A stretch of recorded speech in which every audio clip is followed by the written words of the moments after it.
Hello students, welcome to the series on fundamentals of insurance. The topic of this lecture is insurance contract. We have talked about the meaning, definition, characteristics and the types of insurance, but it is all of no use if we do not have the knowledge about the insurance contract.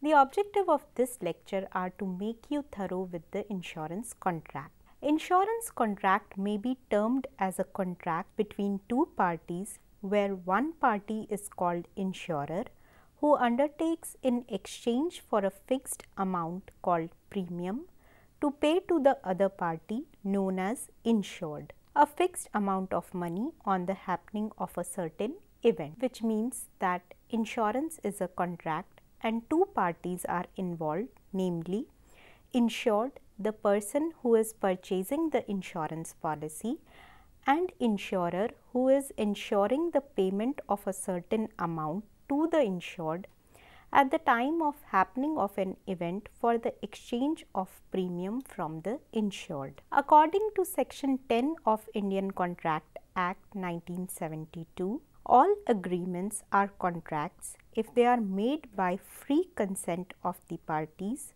competent to contract for a lawful consideration and with a lawful object and which are not hereby declared to be void. So, the essentials of a contract are an agreement between the parties, legal consideration, parties competent to enter into a contract, free consent and legal object. Insurance contract includes elements of general contract as well as elements of special contract of insurance. In this lecture, we will understand the elements of special contract and general contract.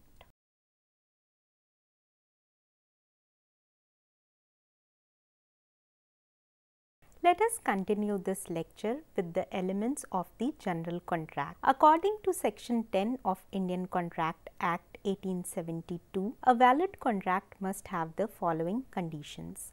These conditions are: the parties must be competent to contract, the agreement must be with the free consent of the parties, it must be for a lawful consideration, it must have a lawful object, and it should not be expressly declared to be void by any law for the time being in force. Let us discuss these conditions in detail. To begin with, let us discuss the agreement or the offer and acceptance. The offer to enter into a contract usually comes from the insured.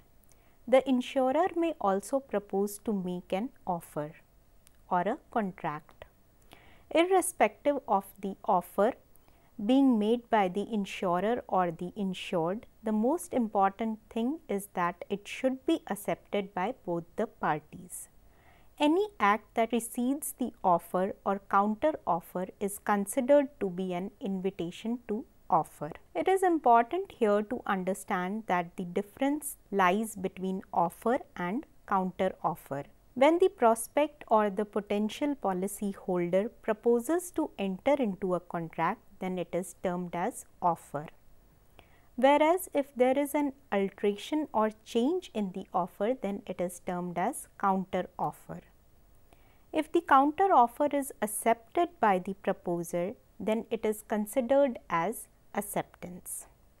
The acceptance of the offer in absence of the counter offer is termed as acceptance by the insurer. But valid acceptance is made at the moment when the notice of acceptance is given to both the parties.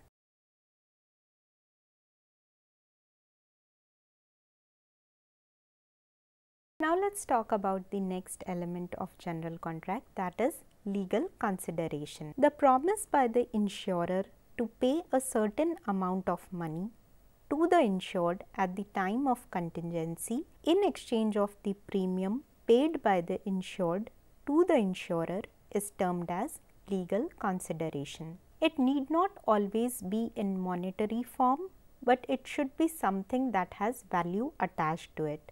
For example, profit, benefit or interest. Premium should be paid by the insured as valuable consideration for starting the insurance contract. The value of premium is not important, but in order to enter into a contract or to get the insurance contract started, it is very important that the premium is paid by the insured to the insurer. The next element of general contract is competency of the parties to general contract. Every person is competent to contract who is a major or who has attained 18 years of age. A minor is not competent to enter into a contract and he cannot sign a contract. A person who is of sound mind is competent to contract. A person is considered to be of sound mind if he is capable of understanding the contract and forming a rational judgment as to its effect upon his interests. A person usually of unsound mind but occasionally of sound mind may be competent to contract when he is of sound mind. A person who is not disqualified from contracting by any law to which he is subject to. Criminals cannot enter into a contract. Contract made by incompetent party or parties is considered to be void. The next element of general contract is free consent. The parties entering into insurance contract must enter into a contract with their free consent. That is, the consent should not be caused by coercion, undue influence, fraud, misrepresentation, misinterpretation or mistake. In absence of free consent, except fraud, the contract becomes voidable at the discretion of the party whose consent was so caused. In case of fraud, the contract will be considered void. A declaration must be signed for proposal with free consent and the subject matter of the proposal must be understood clearly by the parties entering into the contract. The next element of general contract is legal object. The object of agreement must be lawful to make it a valid contract. The object of the contract must not be forbidden by the law, must not be immoral, must not oppose the public policy. The object that does not defeat the provisions of any law is considered to be a lawful object. If the object of insurance like consideration is found unlawful, then the policy is considered void.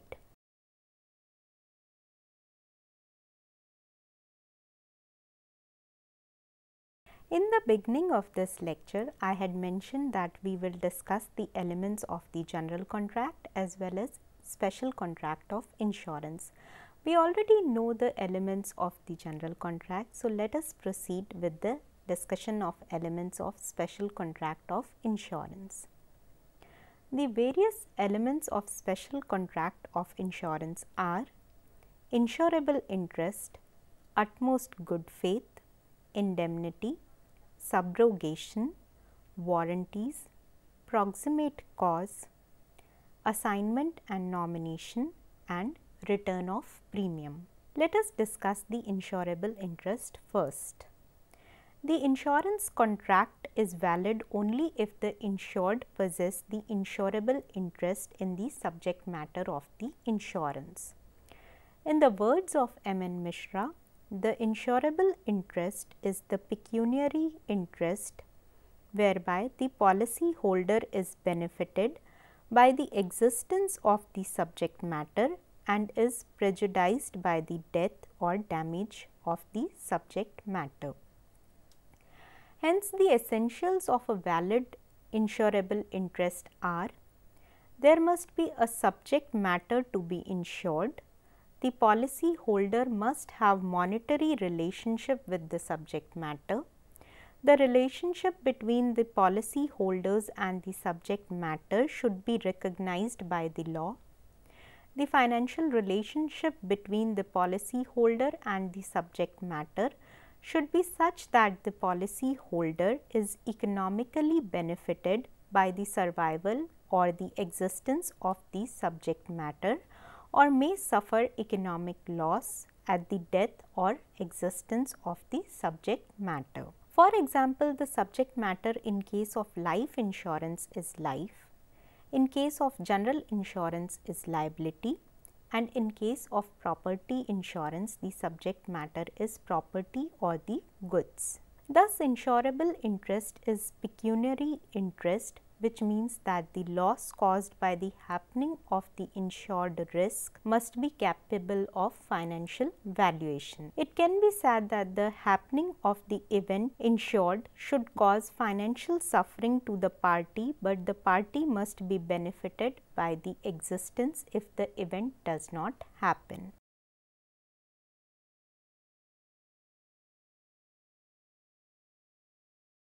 The next element of special contract of insurance is utmost good faith.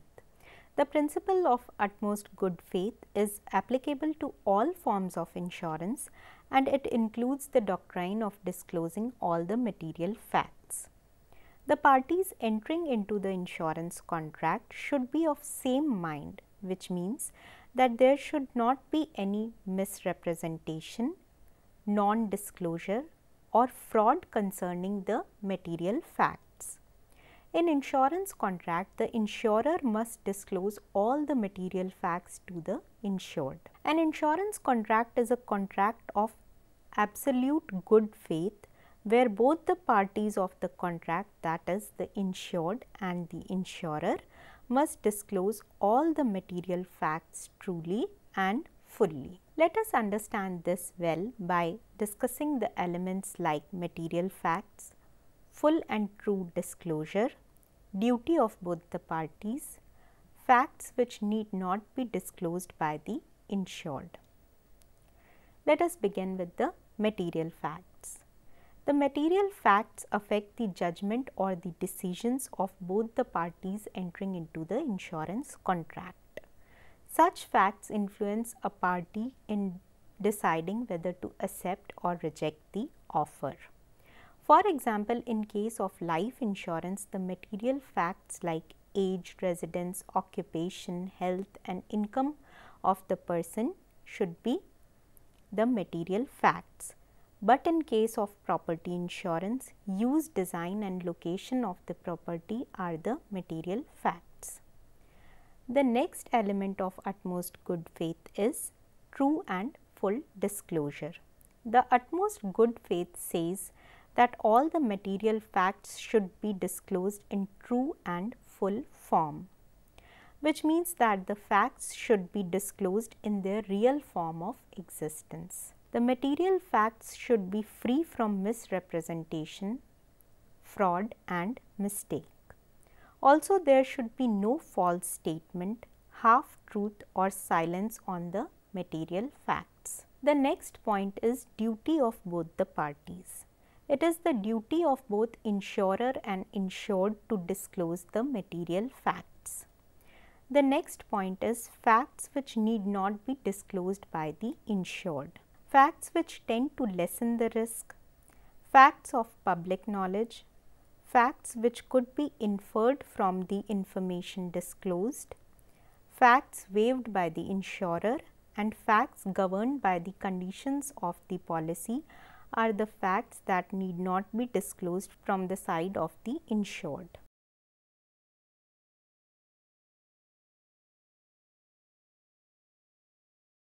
The next element of special contract of insurance is principle of indemnity.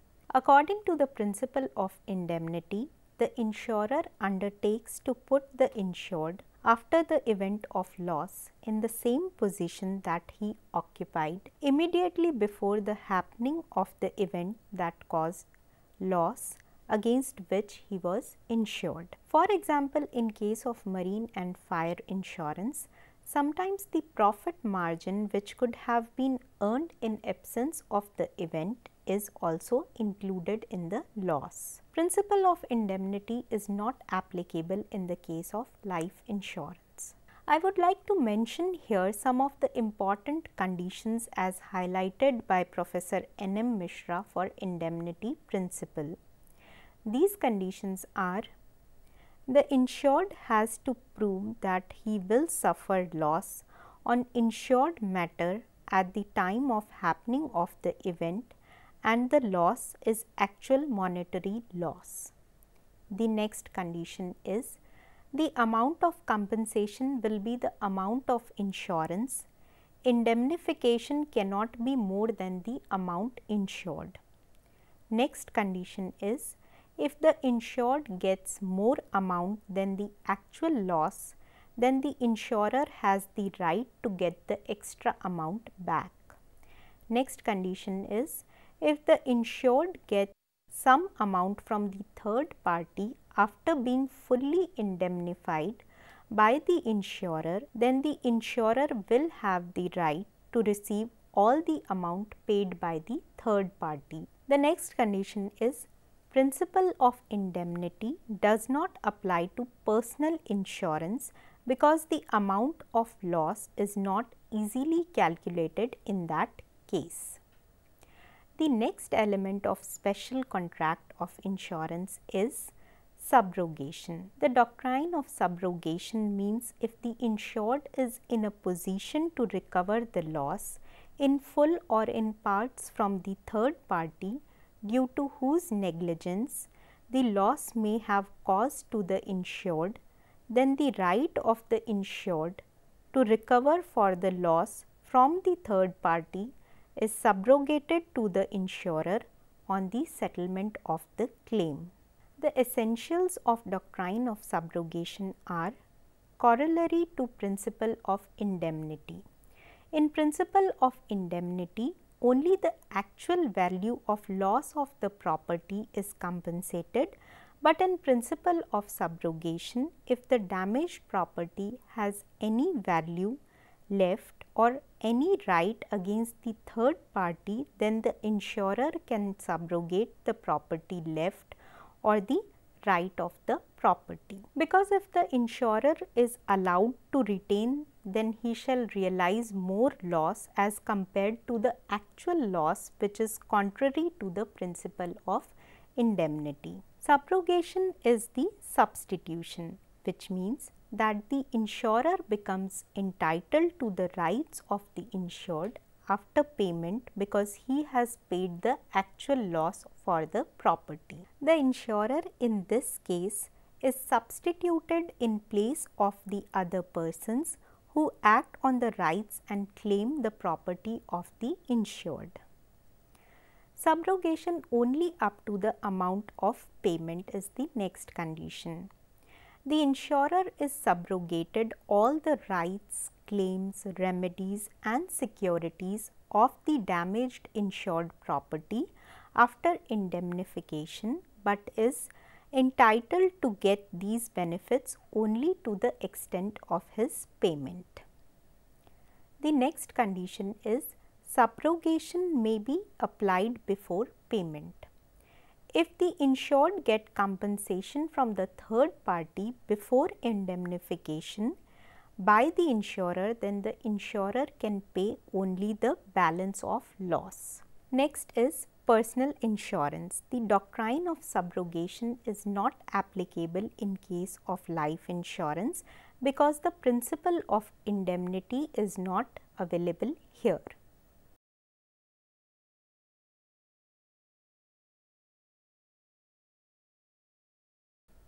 The next element of special contract of insurance is warranties. According to Marine Insurance Act, a warranty is that by which the assured undertakes that some particular thing shall or shall not be done, or that some condition shall be fulfilled, or whereby he affirms or negates the existence of a particular state of facts. The different types of warranties are warranties which are mentioned in the policy are called express warranties.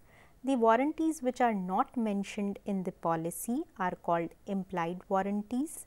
Warranties which are answer to all the questions are called affirmative warranties. Warranties which fulfill certain conditions or promises are called promissory warranties. On breach of warranty, the insurer is no longer liable, so the insured should be aware of the warranties. The next element of special contract of insurance is proximate cause. The rule of insurance is that the real cause of loss must be seen while the payment of the loss. If the real cause is not insured, then the insurer is no longer liable to pay for the losses of the insured. This means that the proximate cause should be seen and not the distant cause. The efficient cause of loss is called the proximate cause of loss. If there is a single cause of loss, then it will be considered as proximate cause. If there are concurrent causes, then the insured and exempted peril will have to be segregated. If the causes occur in chain, then there should be clear observation. The next element of special contract of insurance is assignment or transfer of interest. Marine and life insurance policies can be freely assigned, but assignment under fire and accident policies is not valid before the prior consent of the insurer, except the change of interest by will or operation of law. Assignment under fire and accident policy should be made before the insured parts with his interest. If he has lost the interest, then the policy is void. Life insurance policy can be assigned whether the assignee has an insurable interest or not.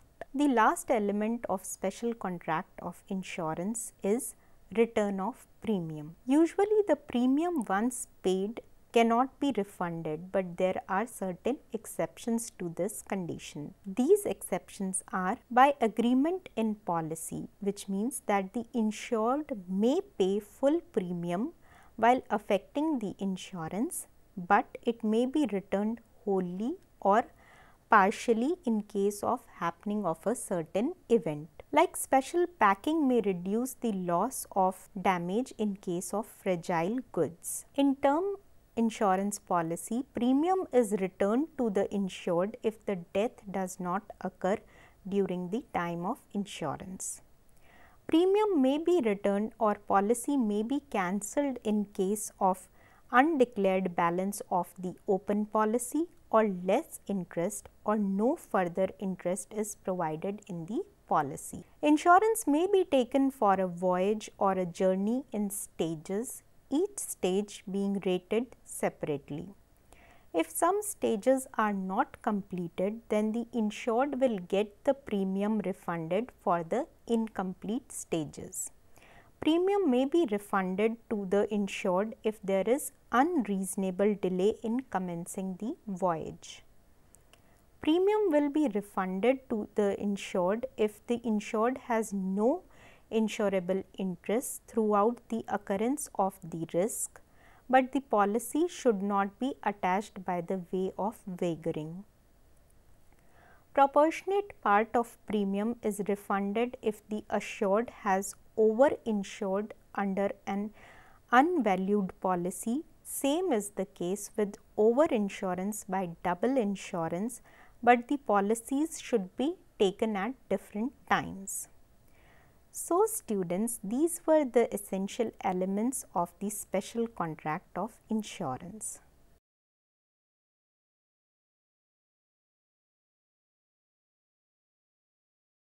Since we have discussed the insurance contract and the elements of general as well as special contract of insurance, let us now understand the difference between the different types of insurance contracts. On the basis of form, the insurance contract can be divided into life insurance and indemnity contract. On the basis of occurrence of event, the event of life insurance is death, which is certain, but the time of death is uncertain. But in indemnity contract, like fire and marine insurance, the event may or may not take place, or it may take place in parts. On the basis of subject matter, in case of life insurance, the life is the subject matter. So, the chances of death will increase with the increase in the age. But in case of indemnity property, the subject matter can be repaired or replaced. The subject matter in this case is property, building or furniture. On the basis of premium, the life insurance premium may not vary, but in case of other insurance, the premium may vary. On the basis of classification of risk, in case of life insurance, it is simple to classify the risk, but in case of other type of insurances, it may not be simple to classify the risk. On the basis of duration of insurance policy, life insurance is taken for a longer period, but other type of insurances may be taken for a year or two. On the basis of protection and investment, life insurance policy may be taken with the purpose of both protection and investment, but other type of insurance policies do not provide investment objective, they only provide the protection. On the basis of payment of premium, the mode of premium payment in life insurance is generally level premium, whereas in case of other types of insurance, it is single premium. On the basis of insurable interest, in case of life insurance, the element of insurable interest must be present at the time of proposal, but in case of other insurances like property insurance, it should be present at the time of loss. On the basis of moral hazard, moral hazard is maximum in case of fire insurance as compared to marine and life insurance. On the basis of profit, in case of marine insurance, certain margin of profit is present, but in case of fire insurance, it is usually not allowed. In case of marine insurance also, it is present at the point of indemnification. So now students, you know the insurance contract and now you are familiar with the other types of insurance contracts. Thank you.